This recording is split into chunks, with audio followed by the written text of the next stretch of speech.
right, and welcome back to another episode of HealthSparx, featuring the brightest entrepreneurs and innovations from the health and technology arena. I am your host, Michael Walsh. Welcome back to the show, guys. It's been probably about a month since I've posted a new episode. Things have been crazy busy for Caraloop here in Dallas, going through the Health Wildcatters Accelerator program, but huge leaps forward for the whole team and for all of us here in the program. So it's been very exciting to see. But hey, I'm like, I got to get an episode out, so I got J.C. Adams coming up here from Cloud9. Real excited to hear everything he's doing. He just went through a rebrand himself with his company. So he was finally ready to sit down and start talking about it. So we're going to have him on the show today to talk about everything he's doing and all the great stuff they're doing in the mental health care space. So before we get with JC, quick reminder to please subscribe to the show. Just a quick email address here on the website gets you content delivered straight to your inbox. As soon as they post, you'll get it. Promise there's no spam or any junk coming through, just the episode content and a quick description. So would appreciate it if you signed up. Thanks. All right, let's get started with JC today. All right, everybody. Today on HealthSparx, very privileged to be joined by, I'm the one doing the welcome here, joined by J.C. Adams, the founder and CEO of Cloud9. J.C. received a BBA in entrepreneurship from Baylor University here in Texas and launched his first startup back in 1994 with the social network called StudentLink. He then founded a web marketing firm called Expert Media in 96. And after making a successful exit there, he traded startups for a decade in corporate real estate. God bless you, sir. Oh. Enjoying success from 99 to 09, passionate about building social enterprises, he then founded the analog counseling predecessor to Cloud9 called Bless Me. And this paved the way for a wider behavioral health technology platform as regulatory insurance barriers began to disappear. And this is exactly how we landed here today on Cloud9, which was launched in 2013. So, JC, what's up, buddy? How's it going? Oh, it's going great. Wow, what an intro. Yeah, man. And it's been a long road, but health technology is great. I'm glad to be working with you on it as well. Yeah. It's exciting stuff. Likewise. So Cloud9 is another company here in the Health Wildcatters Accelerator program in Dallas. He just went through a branding change. He's been going through all sorts of great stuff lately. So finally he's ready to start chatting with the world about what Cloud9 is all about. So let's jump right in. Let's talk a little bit about kind of the background behind what Cloud9 is really going to solve. So talk to me a little bit about the mental health space and really what the current state of that space is. Yes, good question, and definitely one of the reasons I'm doing this. It's a screaming need in the marketplace, which is what we look for as entrepreneurs, these real pain points. The current state is, many would say, almost epidemic proportions. Here in the U.S., it is now estimated, and this is a shocking statistic, that we've now increased the diagnosable mental illness in this country from 1 in 5 just over a decade ago to now 1 in 4. That's 26.2% of Americans now having a diagnosable mental illness. That's bad. Yeah, right. Well, and the access to the care is also a real problem here as well, right? Because mental health professionals are very tough to come by sometimes. You can't find them online, wherever it might be. So, yeah, talk a little bit about that as far as an issue, as far as me maybe as a patient and how I might find a mental health professional. Yeah, it's one of those extremely technologically immature industries that's been overlooked. It's one of those subjects we don't like to talk about. Access is an issue, and I think it's perpetuated by another one of the big barriers to mental health care, which is stigma. We're embarrassed, we're ashamed to talk about issues when it comes to our mental states, but we're not ashamed to talk about talk to our physicians, our personal trainers, our dietitians, but the mind has a huge role in our physical health. So access is an issue, and we're trying to help both of those, access as well as stigma. So before we get into Cloud9 and how incredibly awesome it is, talk to me a little bit about what's it like. I'm sure in your research you've had to sort of look abroad as well. We know the problems that you just mentioned here in the United States. What does it look like in other countries? Is it the same stigma you're talking about there, like over in Europe or Australia? Or it's actually less. For instance, I was visiting Buenos Aires, Argentina recently. I noticed they have way more mental health care professionals working in BA than there are in NYC. We think of NYC as really a city that adopts psychotherapy. But yeah, it's noticeable in other countries how it's not that big of an issue. But still, the problem is growing globally. Emotionally, global health is declining according to the World Health Organization. Sure. However, back to that 25% or 26%, the United States has led in this emotional decline for several years now. So yay, we're number one. Right. So this is globally. a big problem here domestically, but still just as big of a concern internationally when you really think about, how important of an issue this has become for us in our society. Yes, it's a mad world, and we need to start dealing with it. Absolutely. So enter Cloud9. So what is Cloud9? We are delivering technology to psychology.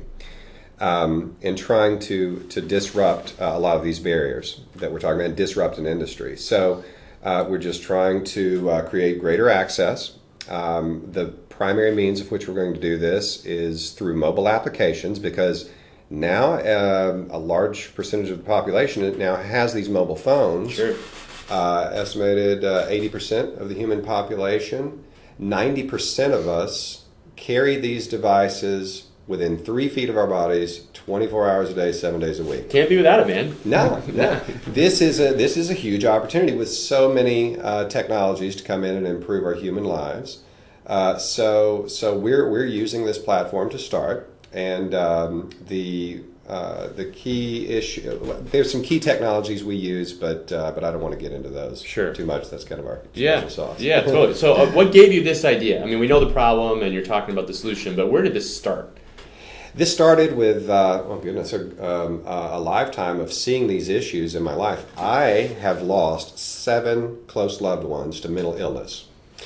And in every case, it had to do with these barriers. And also, not just the barriers of lack of access and stigma, but the fact that we, as their loved ones, weren't aware enough to really get in there and help and push and intervene and say, look, we need to get you this kind of help.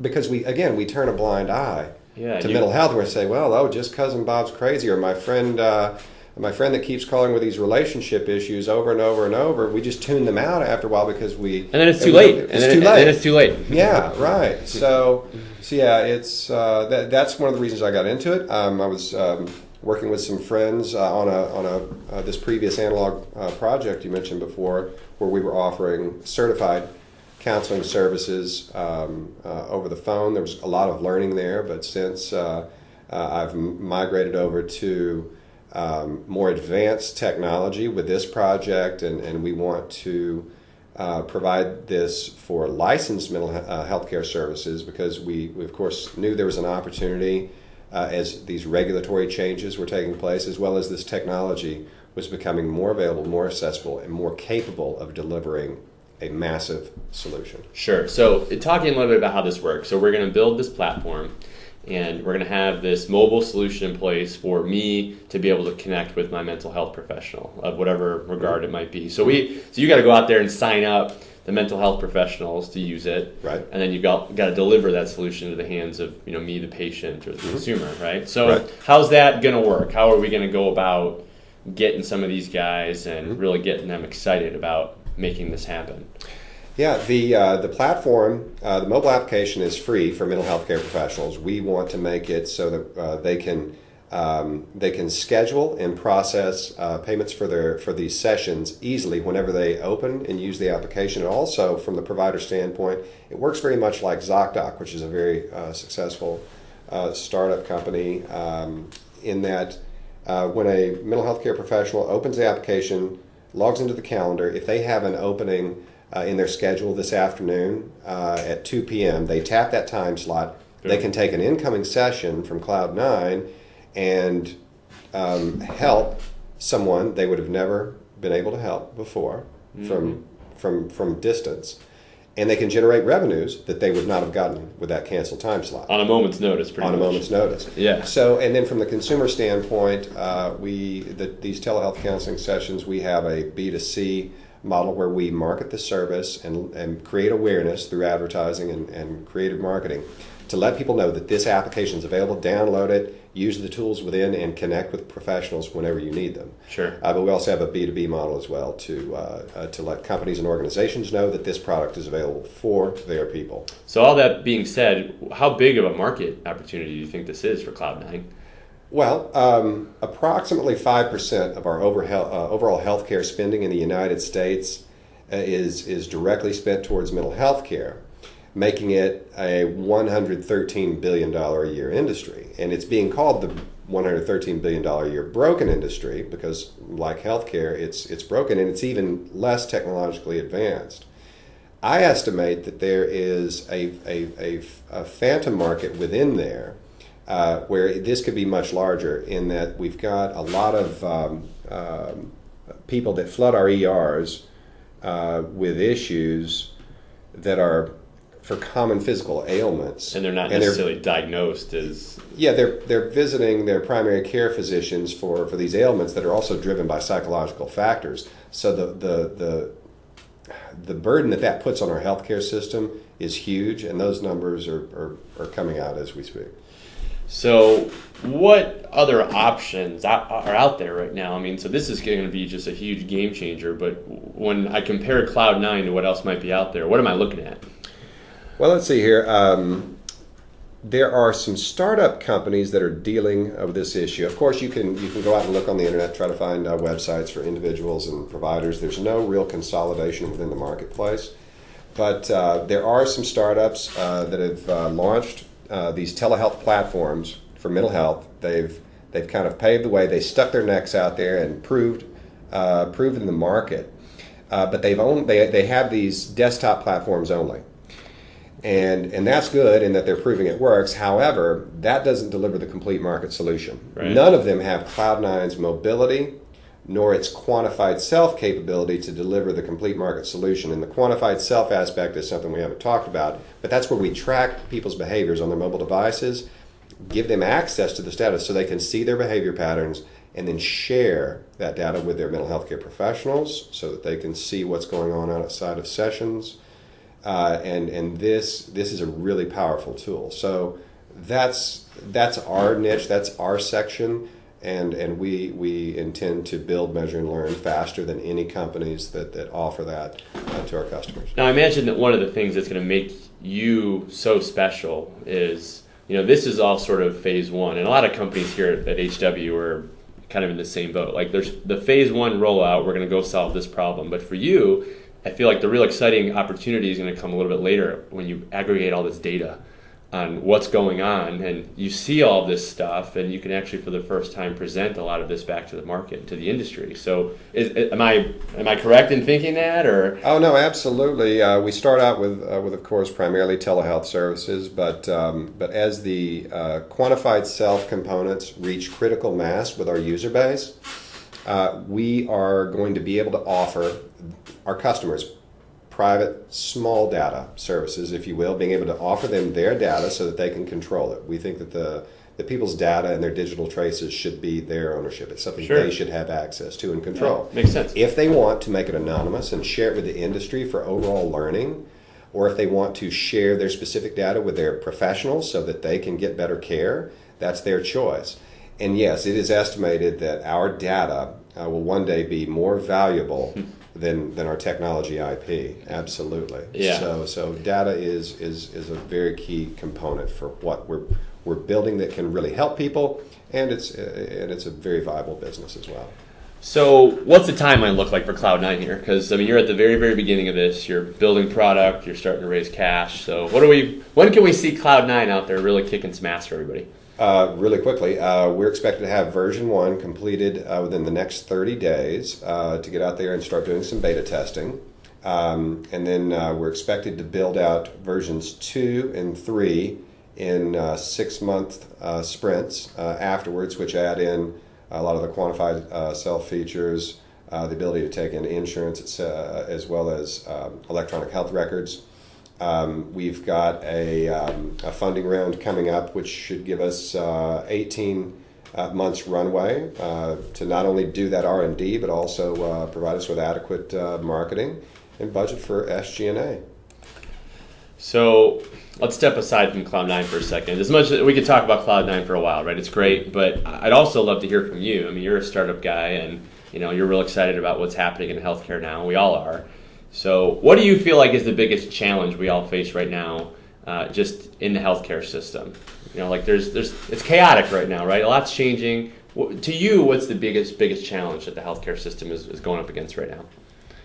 Oh, let's see. Well, specifically for mental health, I would have to say stigma. But when we look at overall healthcare, I think that it more has to do with awareness and an understanding of how big the issue is and what we can do together as a society to fix this, and not just on a government level with regulations, but how we can take personal responsibility for our own behaviors and our actions, and where we think that responsibility should lie. It's our problem. It's all our problem, and we can't just rely on lawmakers or doctors to fix it. It's a societal issue, and I think it's awareness, education.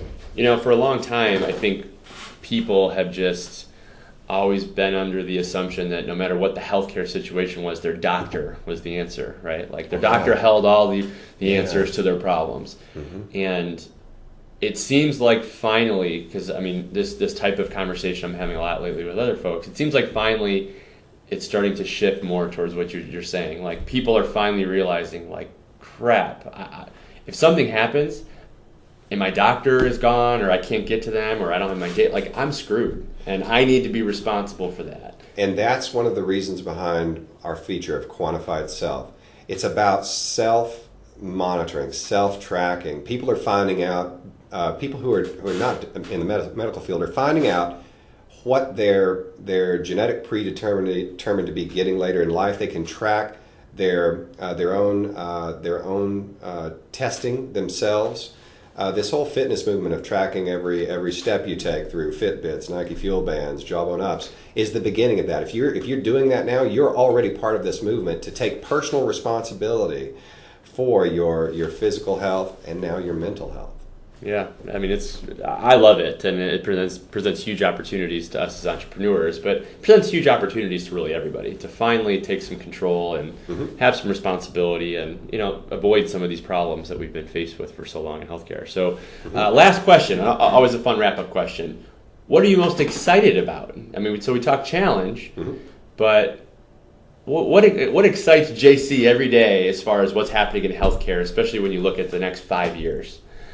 5 years, and yeah, I try to look beyond that even. I'm more of a big picture person, but I guess I would have to say that the use of technology in what we're delivering to bring more science to what is often, according to even mental health professionals, an inexact science. When we're bringing more science to that, more ability to track these behavior patterns, and again, as we were just saying, give the population the ability to track, monitor their own behaviors and awareness. I think that this can really take our awareness of these situations to the next level. So bringing this technology in is a huge component, and what really gets me excited is that once we do that, we think that we can help create many larger societal, help resolve many larger societal issues in time. Right. Well, it's like we said before, this is everything that we're doing. This is step one. This is step one. Like this is building an understanding. And once we have that understanding, how powerful is that going to be?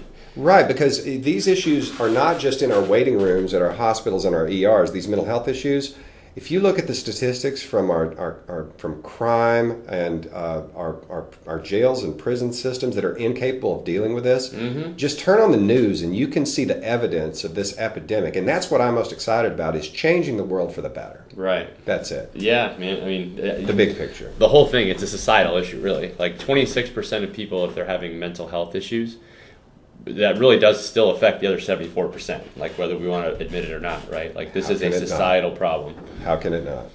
Awesome, man. Well, this is really great. Very much looking forward to seeing what Cloud9 is able to go out there and do. And if there's anything that we can do over on this end of things, anything we can promote, just be sure to let us know. So we're in this together. Yeah, let's get after it. For sure. Thank you so much for stopping by today, dude. Thank you, Michael. Alrighty, that's a wrap for J.C. and I. Thank you so much again to him for stopping by and chatting about Cloud9. Very much looking forward to seeing what he can do out in the market. This is a big problem, guys. So follow JC. I'll put some links here on the episode page to check out website and Twitter and Facebook and all that good stuff, so you can follow along as he gets out there and conquers this problem. So of course, before we sign off, a reminder to subscribe. Just jump on healthsparx.com/subscribe, or right here on the top of the website, pop in your email address, and I'll make sure that all future episodes are delivered straight to your inbox. Hope everybody's having a good week. Looking forward to posting some more new episodes here before the end of the Health Wildcatters program. I want to make sure that we get some more startup stories out there and start chatting about all the awesome solutions that are coming out of this program. It's really incredible. So looking forward. Have a good week, and we'll chat with you soon. Until then, I'm your host, Michael Walsh. Talk to you then.